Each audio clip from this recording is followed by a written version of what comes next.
Hello everyone, this is Crota giving you a shoutcast between Forever spawning as the red Protoss player versus Jeromeoh spawning as the blue Zerg player here on Lost Temple. Jeromeoh spawning at the 2 o'clock position of Lost Temple, while we have Forever spawning as the red Protoss player over here at the 8 o'clock position. So this is going to be a cross spawn here on Lost Temple, and we'll see how this really works out. Game 1 had a lot of interesting play. Forever able to mass up a very large army of Colossus and Sentries and Stalkers. Effective, or a Mutalisk harass, really not as effective as Jeromeoh could have made it, but the number of Sentries and the number of Stalkers really made it difficult for those Mutalisk to really be able to focus down any single sentry, and also getting an additional 2 armor against a 9 attack was perhaps too much for those Mutalisk to overcome. Ultimately, it became a base race in the end, and Jeromeoh, not having enough bases, ended up losing. Coming back over here, Peppy the Probe quickly scouting out an empty base over here at the 12 o'clock position. Meanwhile, we have Daisy floating around, gonna go ahead and head up that ramp and come across here and figure out that there is in fact no one spawning over here. So they are quickly going to realize that it is going to be a cross spawn location, as Peppy saw the Overlord overhead, and Daisy already knows that there's no one at the 12 o'clock position. So Peppy the Probe going to come up here and try to look for any additional spawning pools or perhaps a fast hatchery, and we'll see how that's really going to work out. Jeromeoh now sitting on 200 minerals, and now a drone trying to come back out, trying to deal some damage towards that probe. That probe, however, keeping within range constantly, trying to make sure that no hatchery gets dropped down. So very nice micro by Forever. So Forever able to keep and delay that hatchery consistently. Taking a look at this drone, that drone should probably just try to drop down that hatchery the instant it is able to, but no, now also getting a spawning pool down instead. So a little bit behind, not quite sitting at 300 minerals yet, as Peppy the Probe now recharging those shields as it's able to continue to dance around. So a lot of just micro back and forth sitting right over there, as now an additional drone now moving out. Single Zealot, however, by Forever, so that's a very early Zealot, and now using Chrono Boost to get that secondary Zealot.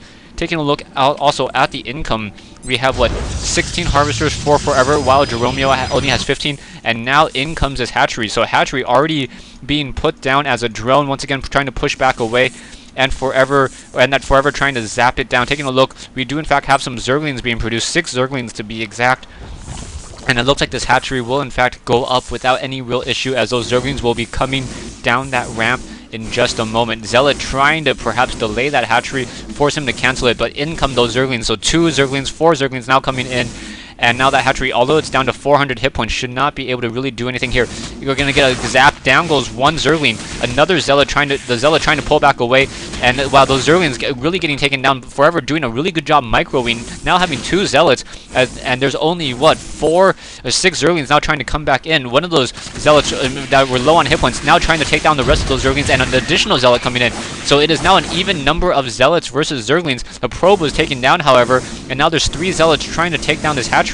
That Zergling going to try to focus down that 1 Zealot. That Zealot, however, was able to pull back away, and that Zealot should be recharging its shields in just a moment. The full hit point Zealot closer to that ramp, just in case any Zerglings come down.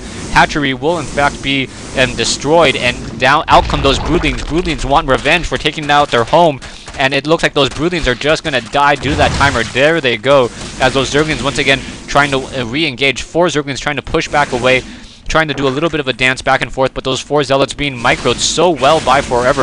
On secondary, another drone being put down by Jeromeoh, and more Zerglings coming out as well.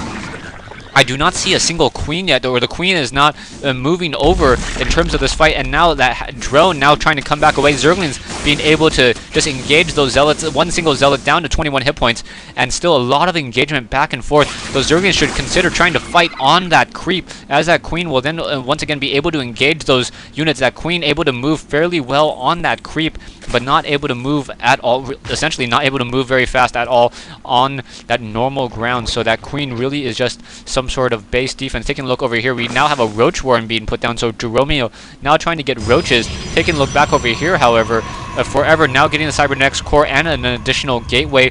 Also, that Warp Gate ability will be completed in mere moments. So we're going to have quad gateways in the base of Forever. Meanwhile, we have Zerglings trying to run across the map, perhaps try to get a little bit of harassment down. Forever getting that pylon in that perfect position for that warp gate, able to deploy units much more quickly to the field while still protecting that pylon. Zerglings still dancing back and forth.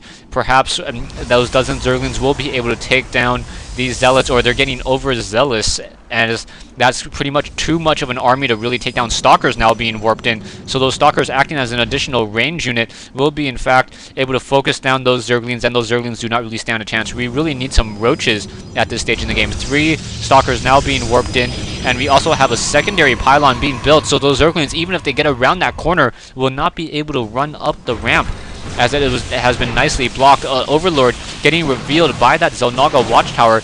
Down goes that Overlord, and those Zerglings are going to be forced to head back to that base. Roaches finally coming out as well. We'll see how those Roaches are going to in fact fare in this whole entire fight. Roaches are a better tanking unit than those Zerglings, but those Zerglings are melee, so they're going to try to have to absorb as much damage as they can. Taking a look back at the army sizes, we have 1175 versus 975, so Jeromeoh sitting on 1,000 mineral army, and we have a pylon in the middle of the field. So Forever, with that pylon in the middle field, a little bit of a weird thing where you can't see the pylon matrix over this whole entire weird Xel'Naga-ish seal in the middle of the ground. So I'm assuming you can still warp in units there, even though it doesn't look like that there is, in fact, a pylon power.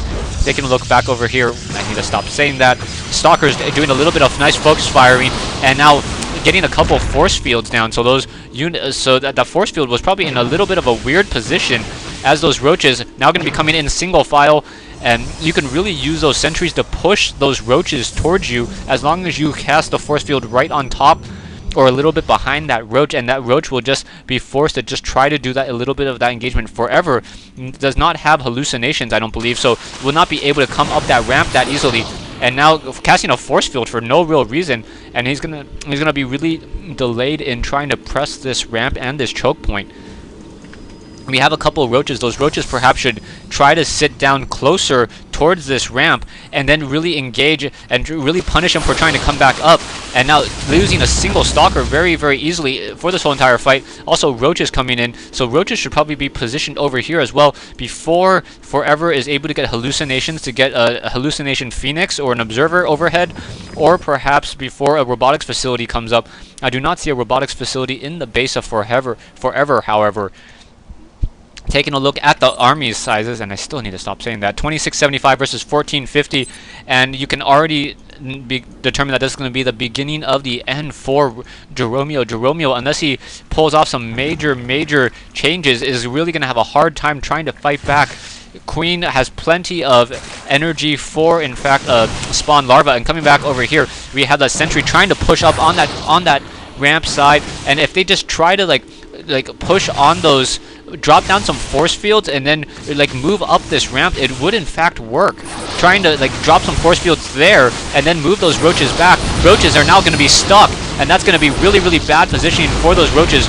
Roaches unable to really push back out, as those Zealots are now going to be able to continue to engage. Guardian Shield not being activated, however, as there's not enough energy. Zergling's now going to be trying to come back in, and more force fields coming in, and a nice force field being used by Forever, and Jeromeoh is going to be forced to say GG.